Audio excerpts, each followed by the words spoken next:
Hey, what's up guys? JP with J.P.BBQ. Welcome back to my channel. Appreciate you guys tuning in.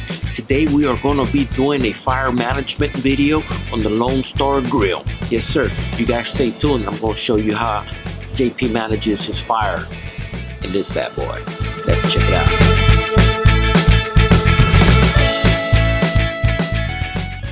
Let me start off saying that this is not a sponsored video from Lonestar Grill. This is just J.P.BBQ liking to do videos on his Lonestar Grill offset smoker. Now, if one day in the near future, maybe Chris over at Lonestar Grills would like me to do a video for him, or maybe sponsor a video on my YouTube channel, I would love to do a video, and you know for Lonestar Grills. And I think my videos are pretty good. Well, at least I think they're getting a little bit better. The viewers are obviously the people that decide whether the video is good or not. So, but besides that, let's get started with this video. One of the first things that you're going to need in order to manage the fire in your offset smoker is some very good temperature gauges. The Lonestar Grill not automatically, but standard comes with one Tell-True thermometer, and this is a very good precise instrument. Tell-True's been around for a long time, and they make very good stuff. They don't just make instruments for barbecue smokers. They make other kinds of instruments as well. But you're going to need a good one. Lonestar comes with standard one on the door. If I could do it over again, I would probably get, for the 30x36, I would have probably have gotten 2 Tell-Trues and have them spaced out evenly on the door. That way I can monitor the temperatures on both the top and the bottom. But I didn't, I only got one, and I have to deal with it that way. But besides that, it works great. It works awesome. The LSG does have ports on the side. I believe standard comes one. If you want additional Pro ports for your meat thermometers and whatnot, you can add as many as you want, for an additional charge. I added an extra Pro port. That way I have one at the bottom and one at the top. And so far right now, for what I've been cooking, I've only needed to use one. But I did get that top one just in case I was doing a big cookout and I needed to monitor several cuts of meats on different levels. So that's that. The other thing that I use is a good wireless digital thermometer, one that can monitor the temperature of the meat, and the other that can monitor the temperature of the chamber itself. So what I use is Thermal Pro wireless thermometers. The one I got, I believe, goes up to 300 feet, so I can be monitoring the temperature of the meat and the pit itself all the way from inside the house. So it works great. I like it so far. Thermal Pro hasn't disappointed. They make good stuff. They do what they're supposed to do. And the reason I use the digital thermometer to monitor the temperature of the pit is because the temperature of the pit now can tell me through the wireless thermometer when I need to come back out here and add some more wood. Normally I run my pit between 250 to 275 degrees.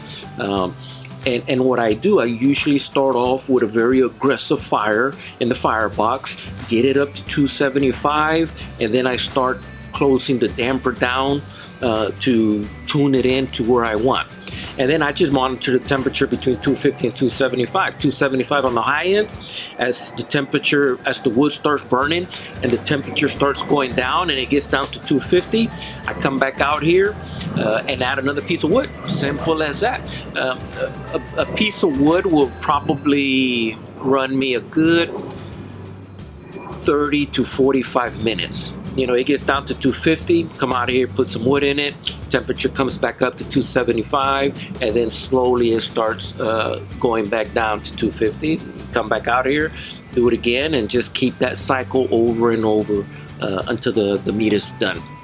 If I'm doing a long cook, where I'm going to be cooking something for 9-10 hours, then I'm probably going to be using my basket, especially if it's something during the week. My charcoal basket, I'll use that because that'll give me, I think the last video that I did on the charcoal basket experiment, and I'll put it right here, the link to it. The charcoal basket experiment, I believe it lasted around 8 hours. 2 full bags of Kingsford briquettes filled to the rim lasted 8 hours in it. Could I gotten more out of it? Maybe if I would have tweaked the damper on the Firebox, maybe I could have squeezed out a little bit more. But you know, that's what I got out of it. But for the most part, when I'm not using the charcoal basket, this is how I set up my my Firebox. Let me show you what I'm talking about. Other thing you want to have, pair of gloves. And the reason you want a pair of gloves, because wood has splinters in it. You can get your hands splintered up. Firebox does get hot, and you know, just a pair of gloves, good working gloves, protect your hands from getting cut up or getting burnt and whatnot. So the way I start my fire, I normally start a chimney of charcoal, and I'll start the fire down here on this side of the Firebox. And the reason I do that is because I'll keep the fire on this side, and over on this side of the Firebox I can keep a piece of wood, firewood, and help it dry out a little bit before it actually gets thrown into the fire. So in order to manage the heat coming out of the Firebox of your Lonestar grill, you're gonna have to have an adequate supply of wood. Here behind me is where I keep my wood. Keep it on a rack that I purchased. That way it's kept off the ground.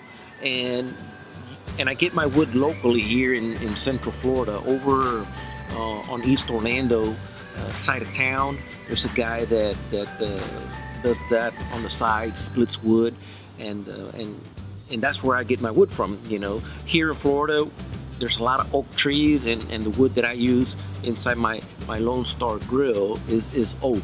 Florida is full of live oaks, it's full of laurel oaks, it's full of water oaks.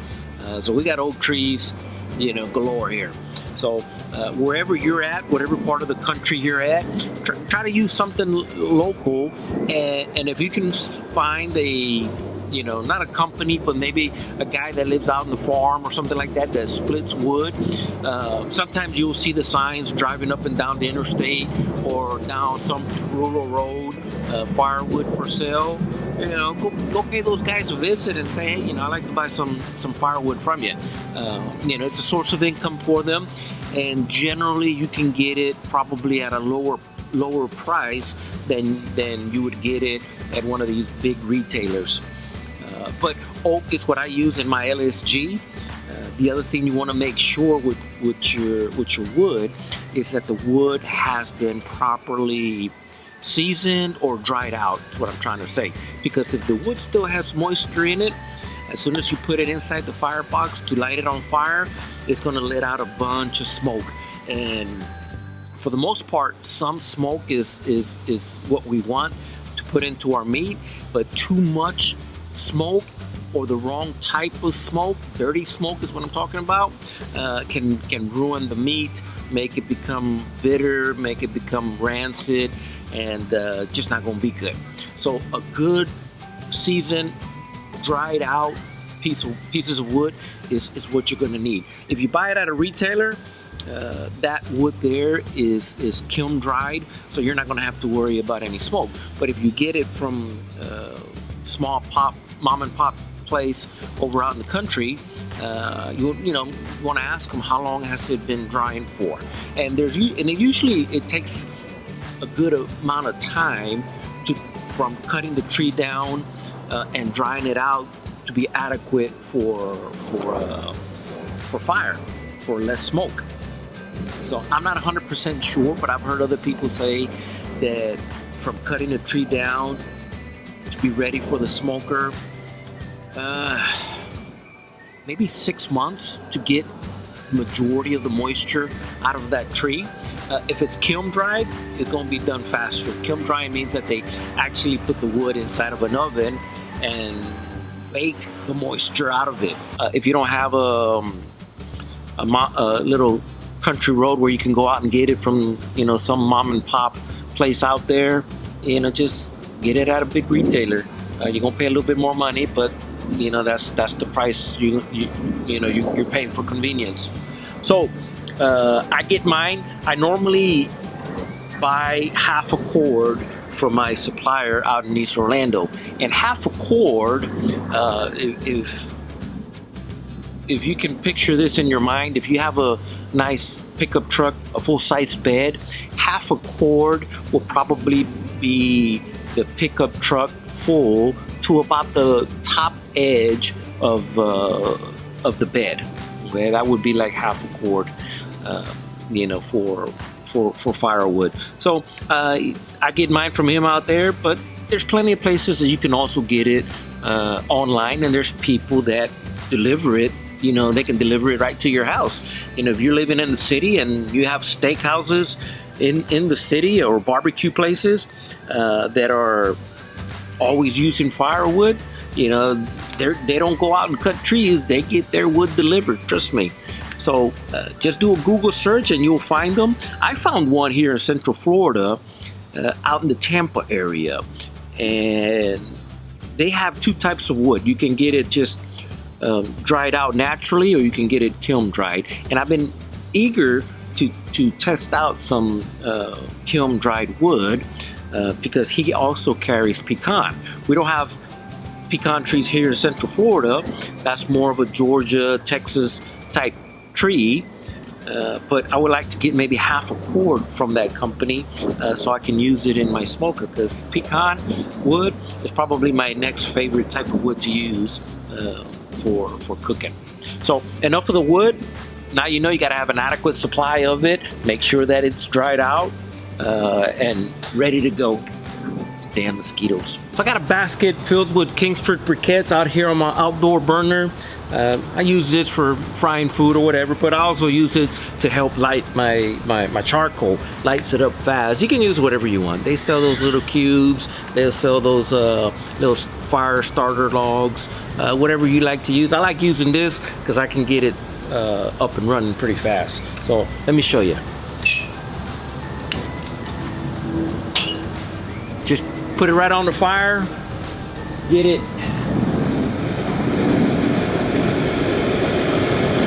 Get it going full blast.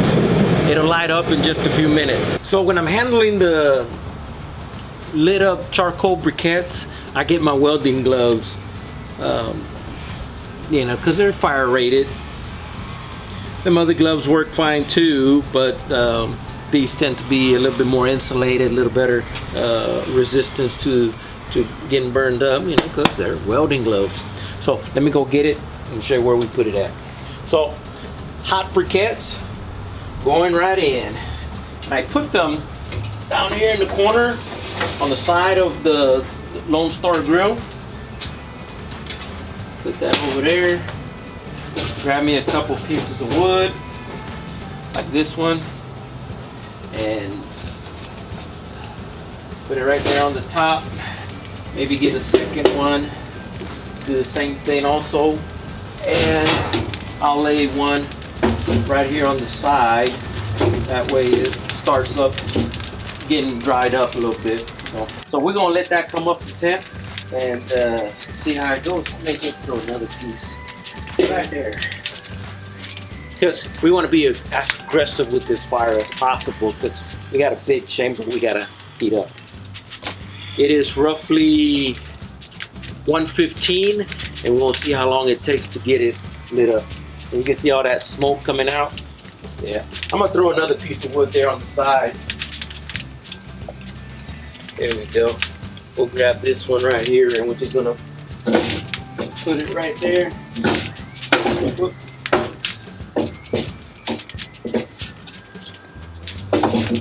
There we go. That's a little better. Whew. Close this up a little bit, and you want your vents wide open, and you can probably want to keep your door open as well, Don't let none of that smoke stay inside the chamber because it'll make your meat come out rancid. So once it gets nice clean smoke, we'll start putting some more logs on it, getting that temp up. The other thing I wanted to show you is how close the tell-true is to the thermal works. Just 2 seconds ago it was at 154, and I don't know if you can see it there, but it's roughly 150 degrees. The other thing, once I got that initial smoke out of the wood, if you see here at the top, you know, that's kind of what you want to be shooting for. Clear, as little blue smoke as possible, something transparent. So once you're there, once you got that, you got you some good smoke. That's what you're shooting for. Steadily climbing.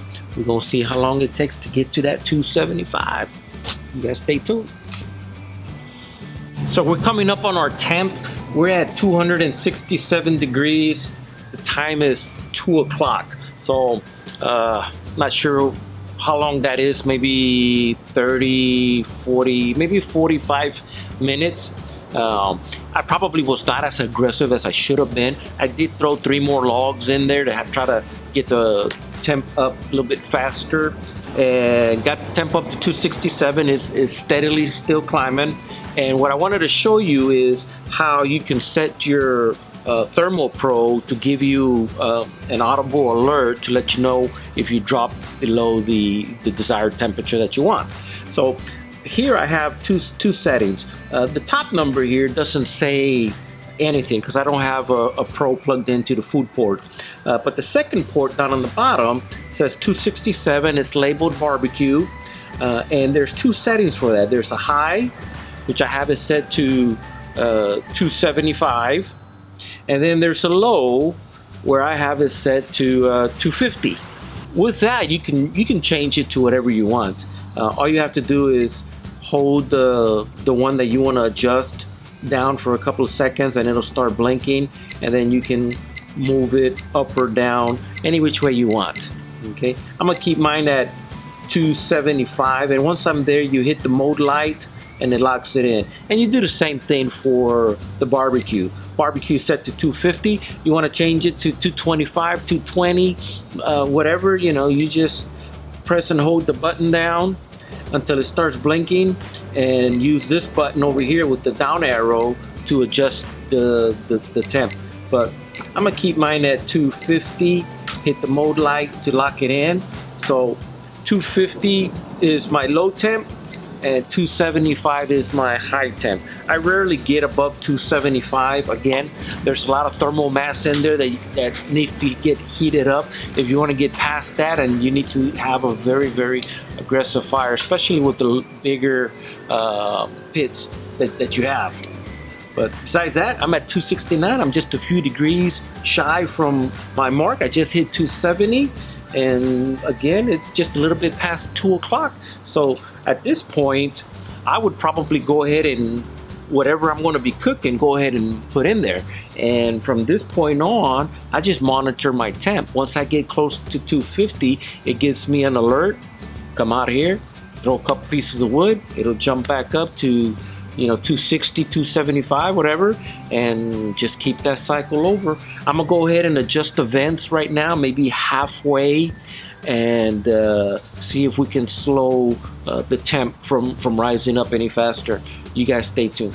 So the Firebox just dropped. I mean, I'm talking about not too long ago. It just dropped below 250. I was inside cooking, doing some other things, and the beeper on the Thermal Pro, the audible signal started going off, letting me know that it had hit 250. That's an indication right there where you have to now come back outside, throw some more wood in the fire, and get that temp back up inside the pit. Here we are. What do we got? 55 to 45. That's a difference of 10 minutes from an hour. So roughly 50 minutes we got out of it before it dropped down to 250. So as far as managing the fire in there, let me summarize. Get the temperature up as quick as possible. Depending what you're shooting for, if you're shooting for 275, you know, just make a fire as massive as you can over to the right side of it. Get that temperature up there. And the reason I say that is because you got a lot of steel that you're trying to heat up. There's a lot of thermal mass, but the good thing is that once it heats up, once it gets to the temperature that you want, once the steel is hot, it doesn't take long to keep it up. So when the temperature drops back down, just dropping another pieces of wood will raise it fairly easy. If you get a chance, do me a favor, over there on the side, hit that little subscribe button, give it a thumbs up, share it with your friends. I also have a link down in the description to my website where I sell my products. That's what helps this channel grow. That's what helps me bring more videos out to you guys. If you get a chance, go check out my website. Check out my affiliate links, and I appreciate you guys very much, and I will see you guys on the next cookout or the next time I fire up this LSG. You guys take care.